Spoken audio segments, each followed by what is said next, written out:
একজন বোন লিখেছেন, আমি একজন নারী, লম্বা চুল রাখতে আমার অস্বস্তি লাগে। আমি যদি চুল ছোট করি তাহলে শরিয়ার দৃষ্টিকোণ থেকে কোনো সমস্যা আছে কিনা? যদি এতে কোনো বিধিনিষেধ থাকে তাহলে আমার করণীয় কি? প্রিয় বোন, আপনার প্রশ্ন উত্তরে বলতে চাই যে কোনো নারী যদি তার চুল খুব বেশি লম্বা হওয়ার কারণে তার জন্য অস্বস্তি হয় বা এটার ম্যানেজমেন্ট বা ব্যবস্থাপনা তার জন্য কষ্টের হয়, তাহলে সেক্ষেত্রে কিছুটা ছোট তিনি করতেই পারেন। উম্মাহাতুল মুমিনিনদের থেকে চুল ছোট করার বিষয়টি সাব্যস্ত হয়েছে। এজন্য চুল মেয়েরা যদি কেউ ছোট করতে চায় তাহলে সেক্ষেত্রে কিছুটা ছোট তিনি করতে পারবেন। কিন্তু চুল ছোট করতে করতে যদি এই পর্যায়ে নিয়ে যাওয়া হয়, যেটা পুরুষদের সাধারণত যে চুল থাকে ঠিক সেরকম চুলের সমপরিমাণ হয় বা আহ, যার ফলে নারী পুরুষ ভেদাভেদ করা কঠিন হয়ে পড়ে, তো সেটা কোনো অবস্থাতে জায়েজ হবে না।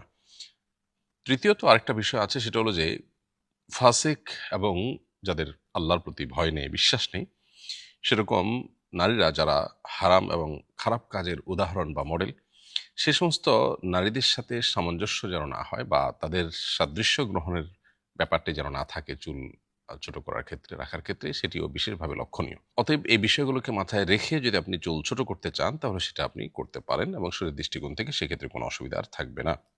এরপরে প্রশ্ন হলো, নবীজি সাল্লাল্লাহু সাল্লামের জানাজা কে পড়িয়েছেন, কিভাবে তার জানাজা সম্পন্ন হয়েছিল এবং তৎকালীন সময়ের সবার জন্য নবীজির জানাজা অংশগ্রহণের অনুমতি ছিল কিনা জানতে চাই।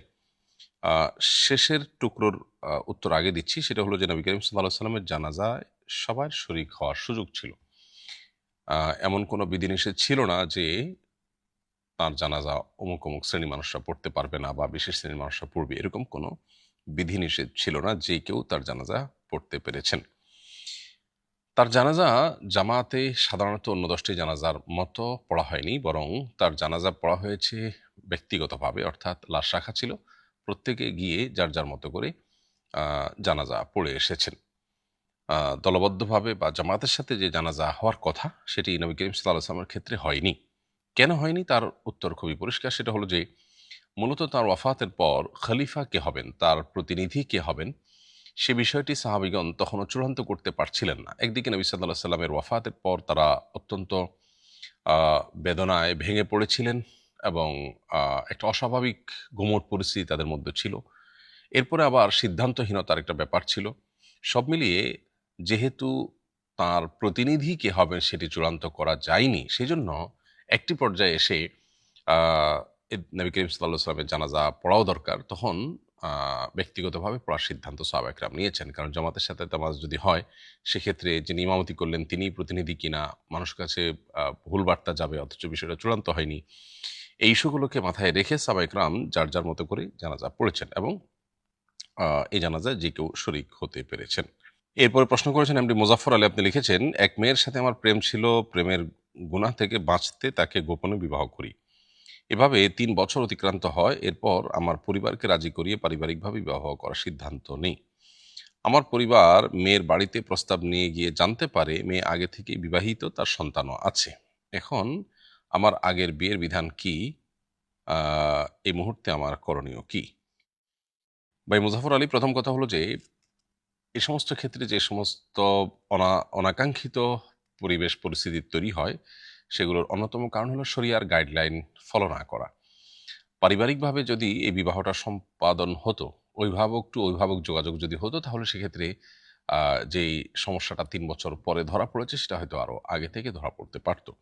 এই জন্যই শরিয়ার গাইডলাইন আমাদের সর্বক্ষেত্রে ফলো করা উচিত, অনুসরণ করা উচিত। তার মধ্যে আমাদের কল্যাণ আছে, কারণ সেটা আমাদের সৃষ্টিকর্তা আল্লাহ রাব্বুল আলামিনের তরফ থেকেই এসেছে। আল্লাহ বলেছেন, ওয়া আনকিহুল আয়ামা মিনকুম ওয়াস-সালিহিন মিন ইবাদিকুম ওয়া ইমাইকুম, তোমাদের অধীনস্থদেরকে বিবাহ দাও, অভিভাবকদেরকে এই মর্মে কোরআনে নির্দেশনা দেওয়া হয়েছে। এজন্য এটা অভিভাবকদের মাধ্যমে হওয়াটাই হলো বাঞ্ছনীয়।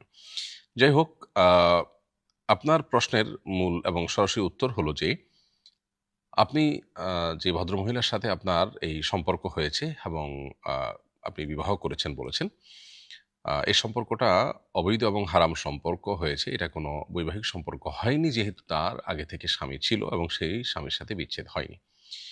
সে স্বামীর সাথে বিচ্ছেদ না হয়ে থাকলে সেক্ষেত্রে তিনি আগের স্বামীর স্ত্রী হিসাবে বিবেচিত হবেন। মাঝে থেকে আপনি তাকে স্ত্রী হিসাবে যে গণ্য করেছেন সেটা আসলে আপনার জানার ভুল ছিল, ধারণার ভুল ছিল। আপনার সাথে তিনি প্রতারণা করে থাকলে সেক্ষেত্রে আপনি হয়তো গুনাহগার হবেন না, কিন্তু এই সম্পর্কটাও হালাল হয়নি। তারপরও ইস্তেগফার করা উচিত আল্লাহর কাছে এবং তিনি আগের স্বামীর স্ত্রী হিসাবে বিবেচিত হবেন। আর যদি তার আগে আপনার বিয়ে হয়ে থাকে, বরং বাবা-মা তাকে অন্যত্র পরে বিয়ে দিয়ে থাকে, তাহলে সেক্ষেত্রে আপনি স্বামী হিসাবে বিবেচিত হবেন। তার পরের বিয়েটা বিশুদ্ধ হবে না। এক্ষেত্রে যদি সেই ঘরে বাচ্চাও থাকে, তারপরেও সেটা বিশুদ্ধ হয়নি। বিয়েটা আগে কোনটা বিয়ে হয়েছে নিয়মতান্ত্রিকভাবে ২ জন সাক্ষীর উপস্থিতিতে, সেটা হলো মূল বিবেচ্য বিষয়। যদি সেটা হয়ে থাকে তাহলে সেক্ষেত্রে আপনার ক্ষেত্রে যদি সেটা হয়ে থাকে তাহলে আপনারটাই হলো শরিয়ার দৃষ্টিকোণ থেকে বিয়ে, আর পরের যে সম্পর্কটা সেটা বিয়ে হয়নি। সেক্ষেত্রে এখন পরের জনের জন্য হালাল হতে হলে ১ম জন তালাক দিতে হবে। সে ১ম জন আপনি হলে আপনি, তিনি হলে তিনি। অতএব এটার উপর নির্ভর করে আপনাকে সিদ্ধান্ত গ্রহণ করতে হবে। জাতীয় বাজেট সম্পর্কে আপনার সার্বিক মূল্যায়ন আশা করি। প্রিয় দর্শক, জাতীয় বাজেট সম্পর্কে মূল্যায়ন পেশ করবার মতো ব্যক্তি আমি নই। কারণ অর্থনীতি এটা আমার সাবজেক্ট নয়।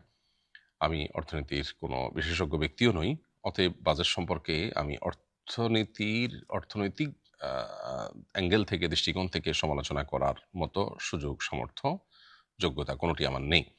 তবে দেশের একজন সাধারণ মানুষ হিসাবে, একজন নাগরিক হিসাবে খোলা চোখে আমি কয়েকটি জিনিস দেখতে পেয়েছি। সেই আলোকে আমি কথা বলতে পারি। ইতিবাচক দিকগুলোর মধ্যে একটা হলো যে তামাক জাতীয় যে পণ্য এগুলোর আ কর বাড়ানোর ফলে আপনার এগুলোর প্রতি মানুষের একটা নেতিবাচক অভ্যাস, আ এই নেতিবাচক অভ্যাস পরিত্যাগে মানুষকে উৎসাহিত করা হয়েছে একভাবে। এটা একটা পজিটিভ দিক আলহামদুলিল্লাহ। ধান, চাল, গম, আলুসহ ৬০ টা নিত্যপণ্যের উপর উৎস করের হার কমানো হয়েছে। সেটাও বাজারে ইতিবাচক ফল দিতে পারে। অনেক চিকিৎসা পণ্যের আমদানিতে শুল্ক কমানো হয়েছে। এটাও বেশ পজিটিভ একটা দিক বলে আমার কাছে মনে হয়েছে। নেগেটিভ দিকগুলোর ভিতরে একটা হলো যে বাজেটে আ ওলামা একরাম বা মাদ্রাসাগুলো, বিশেষ করে কওমি মাদ্রাসাগুলোর জন্য তেমন কোনো বিষয় কিছুই আ উল্লেখ হয়নি আমি যতটুকু জানি। তাছাড়া বাজেটে বড় একটা সমস্যা হলো প্রতি বছরই যেটা হয় আমাদের, আমরা ঋণের উপরে নির্ভর করতে হয় এবং সুদের ঋণ। সুদের ঋণের বোঝা জাতি হিসাবে আমাদের জাতির প্রত্যেকটা সদস্যের উপর এটা আমাদের মাথাপিছু আমাদের উপরে বর্তায়। একজন নাগরিক হিসাবে আমি সুদ আল্লাহ তাআলা আমার জন্য হারাম করেছেন। এটা আমার ধ্বংসকে ডেকে আনবে। আমি ঈমানদার হিসাবে সুদের ভয়াবহতাটাকে আমি উপলব্ধি করি এবং এটা থেকে আমি ব্যক্তিগতভাবে বেঁচে থাকার জন্য সংগ্রাম করি। কিন্তু দেশের নাগরিক হওয়ার সুবাদে বা এর কারণে আ রাষ্ট্র বা সরকার যখন সুদী ঋণ নেয়, তখন সেক্ষেত্রে সেটা মাথাপিছু হারে আমার উপরে বর্তায়। আমার গুনাহ না হলেও এই যে আ আমার উম আমার উপরেও যে ঋণের একটা বোঝা আসছে, এই জায়গা থেকে সরকারকে বের হয়ে আসার চেষ্টা করতে হবে। এটা বড় মাপের একটা সমস্যা এবং আ এইটা থেকে বের হয়ে আসার জন্য বহুবিধ প্রস্তাবনা আছে, বহুবিধ বিকল্প আছে। আমাদের খরচের খাতগুলোকে কমাবার বহু সুযোগ আছে। রাষ্ট্রীয় যে সমস্ত আপনার খরচ হয়ে থাকে, আমাদের বিভিন্ন পদস্থ ব্যক্তিবর্গ যে সমস্ত গাড়িতে চলাফেরা করে থাকেন, চাইলে সেগুলোকে আপনার আরেকটু কম দামের গাড়ি কিনে সেগুলোতে চলাফেরা করা যেতে পারে।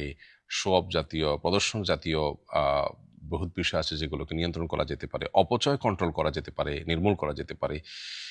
এগুলো যদি করা যায় তাহলে সেক্ষেত্রে অনেক ক্ষেত্রেই সুদী ঋণের উপর নির্ভরতা কমানো সম্ভব হবে। যে দেশের মানুষ আ সুদী ঋণের ব্যাপারটিকে ঘৃণা করে, যার ফলে তারা ইসলামী ব্যাংকিং এর প্রতি ঝাঁপিয়ে পড়েছে, সে দেশের নাগরিকদের আ চাওয়া যে সুদী ঋণ মুক্ত বাজেট প্রণয়ন করা, সেটা বলার অপেক্ষা রাখে না। অতএব বাজেটে সেই দিকটাকে বিশেষভাবে ফোকাসে আনা দরকার এবং মনোযোগ দেওয়া দরকার। একদিনে বা রাতারাতি সম্ভব না হলেও পরিকল্পনা করে সেখান থেকে বের হয়ে আসার চেষ্টা করা উচিত। দোয়া করি আল্লাহ তাআলা আমাদেরকে আমাদের জাতীয় জীবনে সার্বিকভাবে আল্লাহ তাআলা বারাকা দান করুক। আমাদের জাতীয় অর্থনৈতিক জীবনে বিশেষভাবে আল্লাহ তাআলা বারাকা দান করুন। আমরা যেন পরনির্ভরশীলতার এই জাতাকল থেকে বের হয়ে আসতে পারি। নিজের উপর নিজের পা নিজে দাঁড়াতে পারি, স্বাবলম্বী হতে পারি। আমরা যেন বিশ্বের দরবারে প্রভাবশালী একটি জাতি রাষ্ট্র হিসাবে মাথা উঁচু করে দাঁড়াতে পারি। আল্লাহ তাআলা আমাদেরকে সেরকম সুযোগ, সামর্থ্য, তৌফিক দান করুন।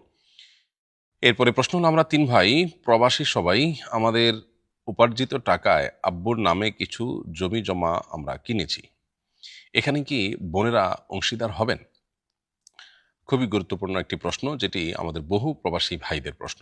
এর উত্তর হলো যে সন্তানরা যদি বাবার নামে, মায়ের নামে কিংবা বড় ভাইয়ের নামে যদি ভাইয়েরা যদি কোনো জমি জমা বা কোনো অ্যাসেট করেন, তাহলে দেখতে হবে এই নামে অ্যাসেট করার মিনিংটা আসলে কি। অনেক সময় থাকে এটি শুধুই অনারারি, অর্থাৎ আমরা ভাইরা সবাই বেঁচে আছি, সবাই মিলে উপার্জন করছি, কিন্তু বাবাকে খুশি করার জন্য বাবার নামে কিনলাম। এটা জাস্ট তাকে খুশি করার জন্য। সম্পদ আমাদের, রাখলাম তার নামে। এটা যদি হয় তাহলে যারা কিনেছেন তারাই মালিক হবেন। প্রশ্নের যে বিষয়টি প্রশ্ন এখানে যেটা উল্লেখ করেছেন যে ৩ জন প্রবাসী আছেন, আপনারা আপনাদের সবার উপার্জিত টাকা দিয়ে বাবার নামে জমি কিনেছেন। আপনারা কে কত দিয়েছেন সেই হিসাব যদি থাকে বা আনুপাতিক হারে যদি সবাই সমানভাবে দিয়ে থাকেন, তাহলে সেক্ষেত্রে বাবার নামে কিনেছেন, শুধুই অনারারি সম্মানার্থে বাবার নামে কিনেছেন, তাহলে সেক্ষেত্রে এটার মালিক আপনারাই হবেন, বোনরা এখানে কোনো হক পাবে না। আর যদি এই বাবার নামে কেনার মিনিং হয় তাকে গিফট আকারে দিয়ে দেওয়া, আমরা যে যা পেরেছি দিয়েছি বা সমান হারে দিয়েছি, যেটাই হোক, বাবাকে বলেছি বাবা এটা তোমাকে আমরা দিয়েছি, এটা তোমার। সো বাবার নামে কিনে দিয়েছেন মানে বাবাকে আপনি দিয়েছেন জমিটা। তাহলে সেক্ষেত্রে বাবার মৃত্যুর পর এই সম্পদের ভাগ আপনারা ভাইরা যেমন পাবেন, বোনরাও পাবেন, এবং অন্য ওয়ারিস থাকলে তারাও আনুপাতিক হারে পাবেন। যেমন আপনার মা বেঁচে থাকলে আপনার বাবার মৃত্যুর পর তিনিও সেখান থেকে একটা হিস্সা বা অংশ পাবেন। তো এই জন্য এই বিষয়টা ক্লিয়ার হওয়া দরকার যে আমরা বাবার নামে জমি কেনার দ্বারা কি উদ্দেশ্য আমাদের ছিল। অনেক সময় দেখা যায় যে আমি প্রবাসে আছি, কেনা বেচার জন্য আমার শারীরিক উপস্থিতি দরকার হতে পারে, এটা জটিলতা তৈরি হতে পারে, সেক্ষেত্রে বাবার নামে আমরা কিনে রাখলাম। এরকম যদি হয় তাহলে সেক্ষেত্রে সেটা বাবার সম্পদ হবে না, সেটা আপনাদের সম্পদ হবে এবং সেখানে বোনরা অংশ পাবে না। আমার ফেসবুক অ্যাক্টিভিটিতে প্রভাবিত হয়ে কয়েকজন ইসলামী আদর্শ থেকে কিছুটা দূরে চলে গিয়েছে। আমি বুঝতে পেরেছি আমার সে অবস্থান ভুল ছিল, কিন্তু তারা আর ফিরে আসছে না। এই অবস্থায় আল্লাহ কি আমার তওবা কবুল করবেন, নাকি তারা যতদিন সেই ভুলের উপর থাকবে ততদিন আমিও তাদের গুনাহের অংশীদার থাকব? আল্লাহ রাব্বুল আলামিন তাওয়াব, তিনি বারবার বান্দার তওবা কবুল করে থাকেন। অতএব আপনি যে ভুল করেছেন সে ভুল বুঝতে পেরে এখন যদি আল্লাহর কাছে কায়মন বাক্যে আপনি ক্ষমা প্রার্থনা করেন, আপনি যদি সংশোধন করেন এবং আল্লাহর কাছে ইস্তেগফার করেন, আশা করা যায় আল্লাহ রাব্বুল আলামিন আপনাকে মাফ করবেন, কারণ আল্লাহ তাআলা ক্ষমাশীল এবং তিনি তওবা কবুলকারী। আপনার ভুলের কারণে যে মানুষগুলো বিচ্যুত হয়েছে সঠিক পথ থেকে, সেই মানুষগুলো বিচ্যুত হওয়ার দায় আপনার উপরে মৌলিকভাবে আসার কথা ছিল। যদি আপনি তওবাটা করতে পারেন, তওবায়ে নাসুহা, খাঁটি অন্তরের তওবা, সেই ক্ষেত্রে আপনি আল্লাহর কাছে কায়মন বাক্যে মাপ চেয়ে ফিরে আসার পাশাপাশি তাদেরকে ফেরানোর জন্য যদি আপনার চেষ্টা থাকে, এবং বিপরীতে বরং এখন আপনি আপনার লেখনী দিয়ে আপনার মোটিভেশন থেকে আপনার যে ইনফ্লুয়েন্স আছে সেটার মাধ্যমে যদি ইসলামের দিকে মানুষকে দাওয়াত দেন পজিটিভ অর্থে, তাহলে সেটা হবে আপনার উত্তম বিকল্প এবং উত্তম ক্ষতিপূরণ এবং প্রায়শ্চিত্ত। এবং যারা বিপদগামিতায় চলে গেছে আর ফিরে আসে নাই, আশা করা যায় আল্লাহ তাআলা তার জন্য আপনাকে পাকড়াও করবেন না। সম্প্রতি একজন সংসদ সদস্য সংসদের নিকাবধারী নারী এমপিদের নিয়ে প্রশ্ন তুলেছেন, এতে নাকি তিনি তাদের চিনতে পারছেন না। এ বিষয়ে আপনার মন্তব্য কামনা করছি।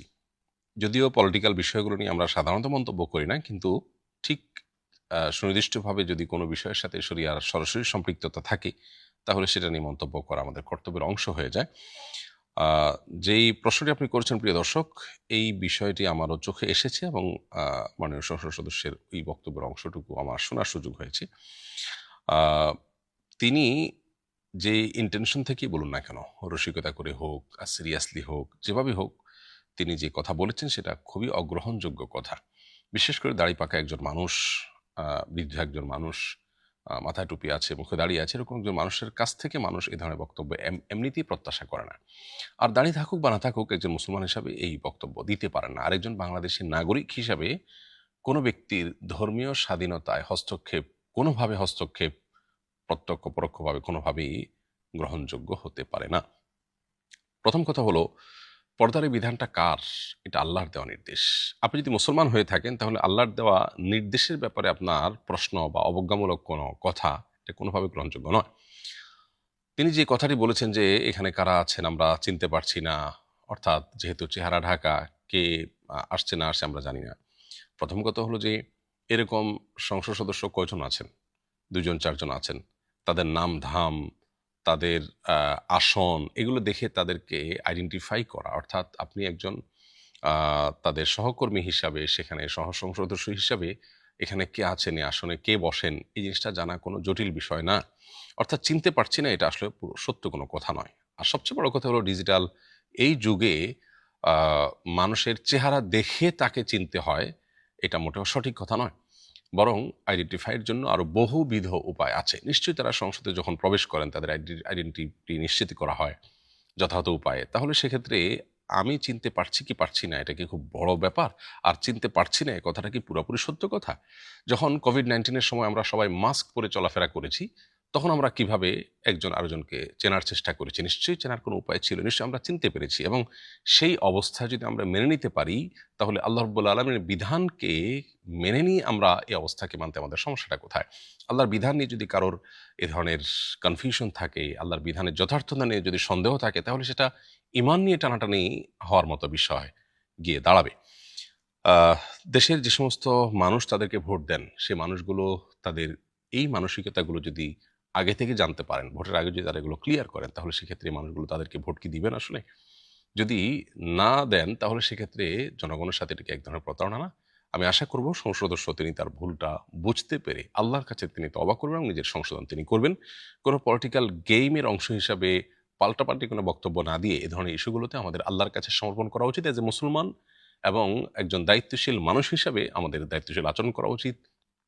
আপনি আপনার পোশাক যেভাবে খুশি সেভাবে পরার যদি অধিকার রাখেন, তাহলে সেক্ষেত্রে আরেকজন আ আ তার ব্যাপারে আপনি এভাবে মন্তব্য কেন করবেন? আপনি মাথায় টুপি দিয়েছেন, কেউ যদি আপনাকে বলে যে, "আপনার মাথা কি টাক মাথা না চুলালা মাথা? আমি তো দেখতে পারছি না।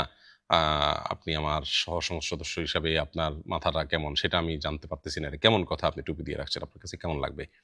এই বিষয়টা যদি অযৌক্তিক হয়, তাহলে সেক্ষেত্রে আপনি তার আল্লাহর নির্দেশ, টুপিটা তো সরাসরি কোরআন বা হাদিসের নির্দেশিত ফরজ বা ওয়াজিবের কোনো বিষয় নয়। পর্দার মতো ফরজ বিধান মানতে গিয়ে কোনো নারীকে যদি আপনি প্রশ্ন করেন, তাহলে সেক্ষেত্রে আপনি আল্লাহর কাছে প্রশ্নের মুখোমুখি হবেন এবং কিয়ামতের দিন আপনাকে জবাবদিহি করতে হবে। আমি আল্লাহর ভয়ে অন্তত তওবা করার আহ্বান তাকে জানাবো এবং আশা করব যে এই বিষয়গুলোকে পলিটিক্যাল গেইমে পরিণত না করে আমরা সবাই দায়িত্বশীলতার পরিচয় দেব। আমি আল্ট্রাসোনোগ্রাফি ডাক্তার বিভিন্ন নারীদের আল্ট্রাসোনোগ্রাফি ফুটেজ আমি আমার পেজে আপলোড করি। ডাক্তারি পরামর্শ দিতে চাচ্ছি। আমার কাছে আল্ট্রাসাউন্ডের জন্য বেশি রোগী আসে। এক্ষেত্রে রোগীর শরীরের বাইরের কোনো অংশ দেখাবো না, শুধু পেটের ভেতরের অংশ দেখাবো। এভাবে ভিডিও বানিয়ে কি আপলোড করা যাবে? যদিও প্রিয় দর্শক, আপনি একজন ডক্টর হিসাবে আপনার পেশেন্টের শরীরের বাহ্যিক কোনো অংশ দেখাচ্ছেন না।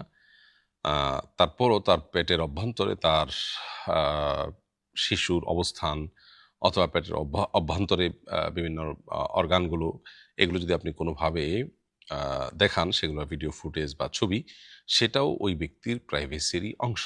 এজন্য রোগীর সমস্ত কিছু যেহেতু আপনার কাছে আমানত, তার সমস্ত তথ্য উপাত্ত, সেজন্য এটা পাবলিকলি দেওয়ার আগে আপনি তার পারমিশন নেওয়া উচিত।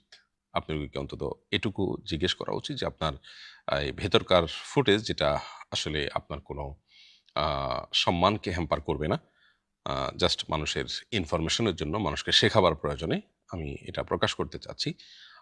এটা আপনি তাকে যদি জানিয়ে নেন, তাহলে সেটা আপনার জন্য জায়েজ হবে এবং আজকাল এ ধরনের বিষয়ে সাধারণত যদি কারো কাছ থেকে অনুমতি নেওয়া হয়, তাহলে সেক্ষেত্রে সেটা তিনি অনুমতি দেওয়ার কথা, কেউ মানা করার কথা না।